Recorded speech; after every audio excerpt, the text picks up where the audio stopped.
Hello and welcome to another Bad Comic Review. I just finished reading Mother Russia issue 3 of a 3-issue limited series from Alterna Comics and Fubar Press from 2017. Now this has a cover price of $1.50. It's on standard newsprint like the old comics were, so the price point is amazing. And this is definitely worth the $1.50. It's worth more than anything Marvel and DC have been putting out from what I've seen and heard. This one picks up where we left off with the plan to escape the bunker and run out to the bell tower. Our heroes make their break for it and go running. I don't want to ruin too much for you because I want you to actually go out and get this one. This is definitely worth picking up or ordering from Alterna. Alterna's purchase process online is to get it through their Etsy store, and the shipping is really cheap. I've gotten my books really fast from them. I wish they were sponsoring me. I am a real huge fan of the way they do their business. The shipping is fast and cheap, and the books arrived in pristine shape. And I got a sticker, which is really cool. So this was definitely worth tracking down, and it is just an action-packed issue, more so than the second issue, which was definitely more, middle story. This one really picks up the action, and it's got an amazing ending that I honestly didn't really expect quite so much. It's pretty rough, but it's really cool, and they set it up for a sequel, so I expect there will be a follow-up miniseries.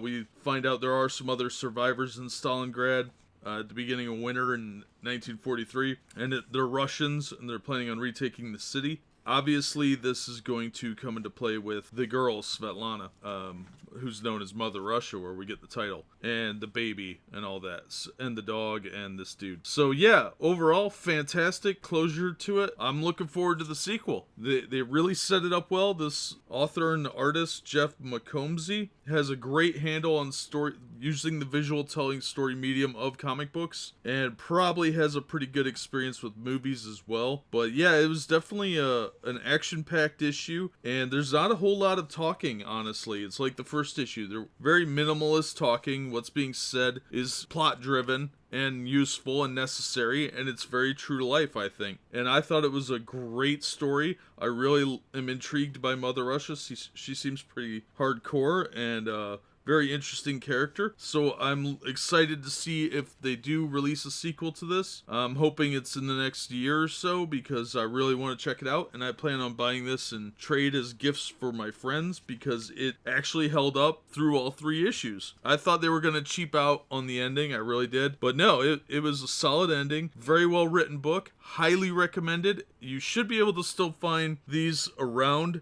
I don't know what their print run is like, but considering the price point, I don't think they had to have a problem reprinting these. And if not, you can always get the trade paperback, which I highly, highly recommend. Get the trade paperback and support Alterna Press because Alterna Comics is doing some fantastic stuff. I got a whole bunch of their books now, and I'm going to be filtering those in with my DC and Marvel stuff and some of the other random stuff I got in this big purchase. And you know what? This book alone has inspired me to pick up more comic books. So I'm hoping to start doing some more recent stuff, probably on Thursdays and Fridays. Over the course of the next few months, I'm going to be filtering them in until I can make it a regular feature. Unfortunately, I don't have a really good local comic shop near me, so I have to go quite a ways to get some comics. But until I can get some more recent stuff, I'm going to be reviewing the 2017 line from Alterna and some of the other more recent books that I can actually track down. So hopefully we can make it new comics a regular thing on here, but until then, I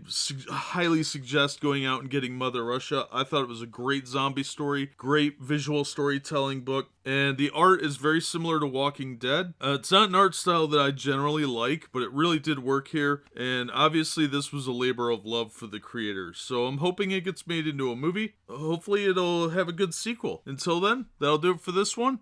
As always, thanks for watching. Oh, and the cover is an homage to a G.I. Joe cover from Marvel. If you're an old school fan, you'll recognize that. It's just a little bit of trivia for you. But in the meantime, thanks for listening as always, and we hope to see you on the next episode.